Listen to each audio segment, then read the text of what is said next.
عزیزوں، اب میرے لیے کوئی شک و شبے کی گنجائش نہیں کہ مجھے دین لینا کہاں سے، کوئی شک نہیں ہے مجھے دین خالص مجھے ملے گا کہاں سے۔ اتحاد بین المسلمین میں جو فقط تاریخ کی نان کنٹروورشل شخصیت ہے وہ ہے ہی علی بن ابی طالب۔ علی کے نام سے کنٹروورسی نہیں ہوتی، علی کے نام سے کنٹروورسی ختم ہوتی ہے۔ تین راستے ہیں اللہ تک پہنچنے کے لیے جو مسلمانوں نے اختیار کیے ہیں۔ میں کسی پہ کمنٹ نہیں کروں گا چونکہ اس وقت میں اتحاد کا ایک نقطہ پیش کر رہا ہوں، لہٰذا کمنٹ کرنا یہ اتحاد کے خلاف ہوگا۔ میں فقط بتا رہا ہوں آپ کو، صحیح غلط کی بات نہیں کر رہا۔ ایک راستہ ہے امامت کا راستہ، کہ امامت کے راستے سے وہ خدا تک پہنچتے ہیں، ایسا ہے یا نہیں؟ آپ امامت کے جو راستے میں ہیں ان سے پوچھئے کہ کیا یہ گنجائش ہے کہ ہم اتحاد علی کو نہ مانیں اور دوسرے امام سے شروع کر دیں؟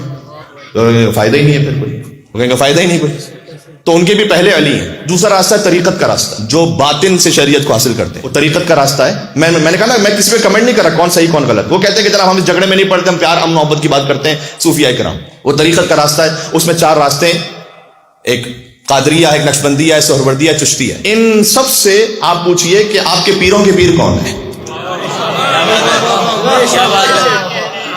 جہاں کہیں عرس ہوتا ہے وہاں جا کر ان کا پورا سلسلہ جو طریقت کا ہے نا وہ بیان کیا جاتا ہے۔ اس میں سب سے ٹاپ پہ کون ہے، کہیں جا کے دیکھ لیجیے، چاہے خواجہ نظام الدین اولیاء کے ہاں جائیے، چاہے خواجہ معین الدین چشتی کے ہاں جائیے، چاہے شمس تبریز کے ہاں جائیے، شاہ عبد اللطیف بٹھائی کے ہاں جائیے۔ ان کا جو سلسلہ ہے وہ شروع سب سے پہلے مولا علی، بلکہ ایک سلسلہ جو وہاں پر معروف بھی ہے، میں نے کہا نا ابھی میں کوئی فقہی مسئلے میں نہیں جا رہا، حلال حرام کی بحث کرنے، قوالی۔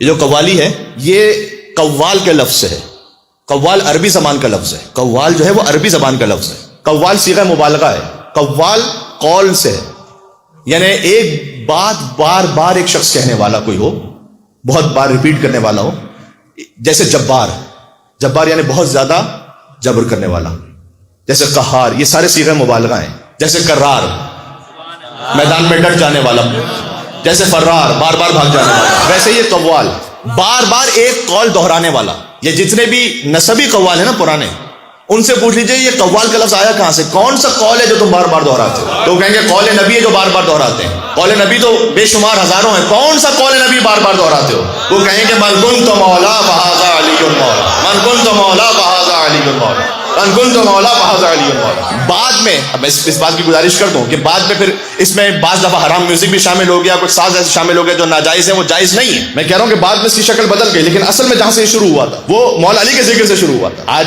اس بات کو رہتے ہوئے کوئی یہ نہ سمجھے کہ ساری قوالیاں مولانا نے حلال کر دی، بہت ساری اس میں حرام جائز نہیں ہے اس وقت کی کیفیت میں، لیکن جو شروع ہوا تھا سلسلہ وہ وہاں سے شروع ہوا تھا۔ ایک ہے امامت کا راستہ، ان کے پہلے علی، طریقت کا راستہ ان کے پہلے علی، تیسرا ہے خلافت کا راستہ، ان کے چوتھے علی۔ آپ ان سے پوچھ لیجئے کہ کیا ہم تین خلفاء کو مانیں اور چوتھے کو نہ مانیں تو کافی ہے؟ وہ بھی کہیں گے نہ یہ نہیں ہو سکتا، آپ نے چاروں خلفاء کو ماننا ہے۔ تو عرض یہ کرنے لگا ہوں کہ تین ہی راستے ہیں، امامت کا، طریقت کا اور خلافت کا۔ امامت اور طریقت میں مطلع علی ہے، خلافت میں مقطع علی ہے۔ تو علی ابن ابی طالب وہ جنکشن ہے کہ خلافت کے راستے سے جاؤ، امامت کے راستے سے جاؤ، طریقت کے راستے سے جاؤ، علی سے گزرنا ہے۔ ایسی کوئی نان کنٹروورشل شخصیت ملے گی تاریخ اسلام، تو ہم تو وہاں سے جا رہے ہیں۔